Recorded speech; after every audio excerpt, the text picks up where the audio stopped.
cherubs della Bibbia non erano angeli ma macchine. that the cherubs of the Bible weren't angel but machines. E adesso, cioè da circa 7-8 mesi, And since 7-8 months, in molti forum ebraici in a lot of Jewish forum, è stato scritto che loro sanno da sempre che i cherubini erano dei robot. it was written that they know forever, since the beginning of time, that the cherubs were machines. Così la Bibbia parla di sistemi di comunicazione via radio.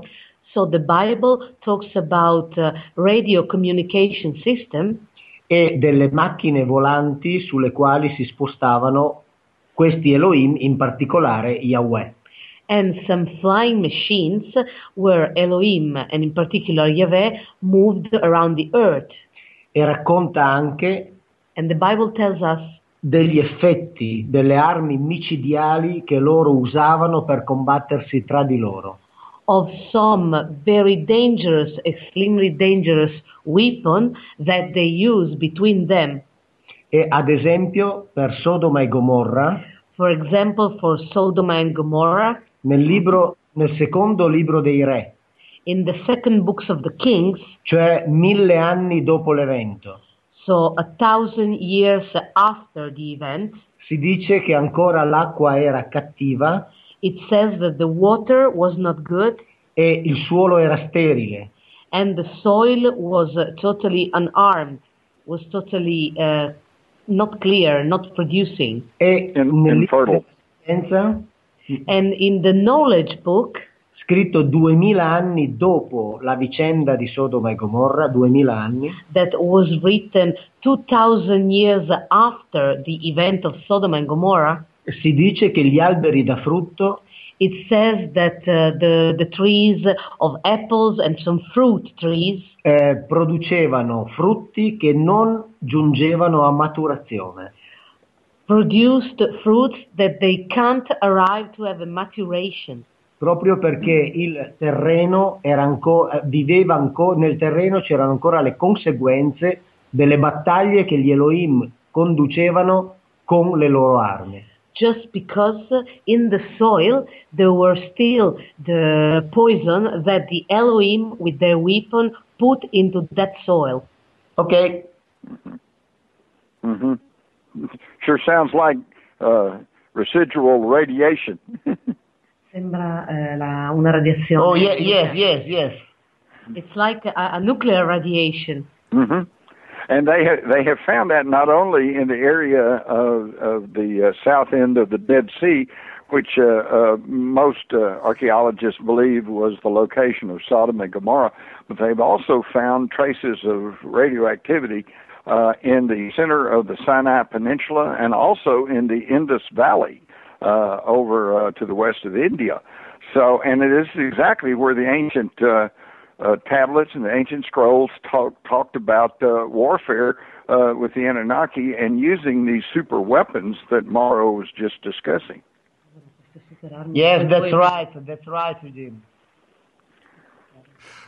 Well, and the one item that I just was fascinated with the true meaning of the words was, Mauro, there was I don't recall the passage in the Bible, the passage number, but there was a story of a radio being used and the person was carrying it on their back like a regular World War II radio and handing the microphone to the person who was fighting someone. Does that ring a bell? Diciamo? Sì. Allora, il secondo libro dei re, The second book of Kings, capitolo 19, chapter 19, e il libro della Sapienza, and the book of knowledge, capitolo 10. chapter 10. Qui ci sono i riferimenti allo stato in cui si trovava il terreno 1000 anni e 2000 anni dopo gli eventi di Sodoma e Gomorra. Here you can find all the reference about the situation of the soil 1,000 years and 2,000 years after Sodom and Gomorrah event. Mm-hmm. Hmm. It's just amazing. This was a great example of how the Bible has been misrepresented, and that's the commandment of thou shalt not kill. What does that really say in the original text, Mauro, instead of thou shalt not kill? Che cosa diceva nel testo originale? Allora, i comandamenti, dice i comandamenti, no? Parliamo? Can you repeat again the question? We're talking about the commandments.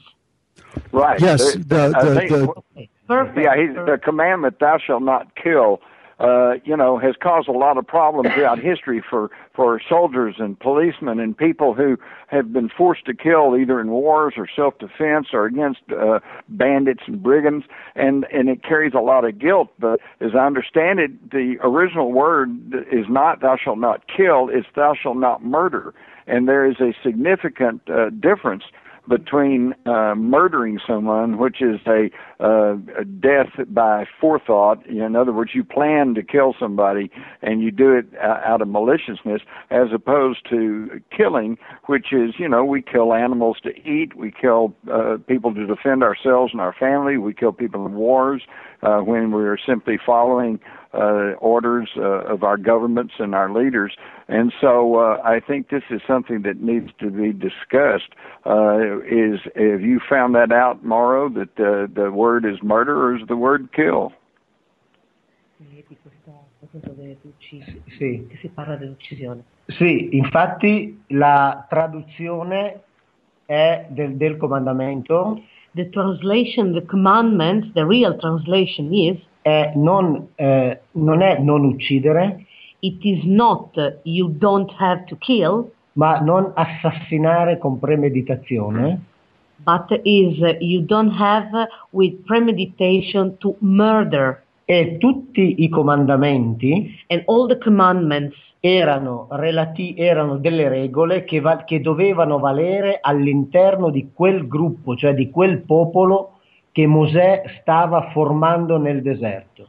All the commandments were some rules only valid between that group that Moses was formed in the desert, but only between that group. Esatto, difatti il non rubare, in fact, don't steal, non desiderare la donna d'altri, you don't have to desire the other women, non desiderare la roba o gli animali degli altri, you don't have to wish the animals or the things from other people. Si riferiva sempre a un comportamento che doveva essere tenuto all'interno di quell'accampamento.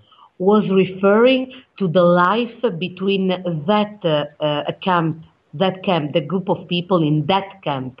E perché doveva servire a a creare una vita civile tra di loro. Because the purpose of these commandments were to create a rule and a lifestyle between that group for a civil behavior. Perché nei confronti degli altri popoli, degli esterni, because when they face other people, Yahweh ha sempre dato ordine, ha costantemente dato ordine. Yahweh always gives order. Ad esempio di uccidere, for example to kill, di razziare, to steal, di prendere gli animali, to steal and to take the animals. Quindi ciò che valeva per i comandamenti all'interno di quel campo di addestramento, and all the rules inside that camp to train, non veniva mai applicato fuori. Never was applied to from the outside. It was only valid into that group, but not from the external group. Okay. Mm-hmm. So in other words, if Moses had come to Texas, it would have said, "Thou shalt not rustle thy neighbor's cattle." Right? Se Mosè venisse nel Texas direbbe non rubare il bestiame altrui. Yes, okay. Okay. Yeah. That's pretty incredible.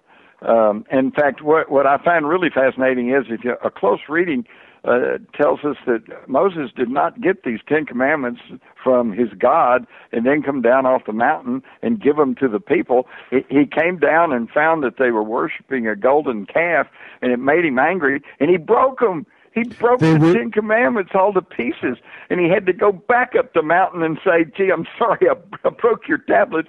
You know, can you give me another copy?" You know, and God said, "No, I did it once. That's good enough." So Moses had to reconstruct the 10 Commandments out of his memory. You know, and so now what were those commandments again? You know, isn't that amazing? Sì, lui sapeva tanto di poterne avere delle altre. Moses knows that he can replace this and that he can have some other tables. Yes. The tables of destiny. Le tavole del destino. No, le tavole dei comandamenti. No, the table of commandments. Oh, the commandments, yes. And another example of technology, I think, and I don't recall Mauro discussing this in his book, but to me, I find the story of King Nebuchadnezzar, and he builds this structure out of gold. They called it a fiery furnace, but obviously it was something else. I submit it was it created some sort of energy field with this gold, and he put the 3 Hebrew priests in there, Shadrach, Meshach, and Abednego, and then he didn't want to go near it, and so he said, "Are they in there?" And they said, "Yeah, but there's 4 people in there now." And he said, "Well, who's the 4th person?" And they said, "Well, it's a son of God." And then that's the only mention of that. We don't know where that guy came from or where he went or whatever, but it seems like they had created a Stargate or something, and that somebody had passed through there because he put 3 in, and suddenly there were 4 people in there. Ma nella Bibbia si parla dell'Arca dell'Alleanza. In the Bible, it says of the Ark of the Alliance. Che era sicuramente uno strumento molto pericoloso. That was a very dangerous instrument. Che doveva essere maneggiato. That must be handled. Solo da persone addestrate. Only from people trained, only from trained people. Che erano anche vestite in un certo modo. That was dressed in a certain way. E quando capitava che qualcuno la toccava di quelli che non erano addestrati, and when this ark was touched by some people that were not trained, moriva fulminato. They immediately dead by like a thunder death. E l'Arca dell'Alleanza serviva anche, and another use of the Ark of Alliance was sia veniva portata in battaglia, to bring in battle, e serviva anche come per le comunicazioni radio, and was used also for radio communication. Right. E poi let me point out that we call it the Ark of the Covenant, and you said it's the Ark of the Alliance. We're talking about the same thing. It's the Ark of the Covenant. Yeah, well, it's just a linguistic difference. The Ark of the Covenant. I just want to point that out for the listeners so they know we're talking about the Ark of the Covenant. It's the same thing. It's the covenant. I thought it's alliance instead of covenant. Right. Well, and this is going to be a perfect spot to break. I can't believe second segment's already gone. We're at the top of the hour, folks. That means it's time to take a break. Take a pause for the cause. We'll be back in just a few minutes with Jim Mars and Mauro Biglino on the Inception Radio Network. This is Paradigm Unhinged. Listening to IRN, the Inception Radio Network, Chicago, Illinois.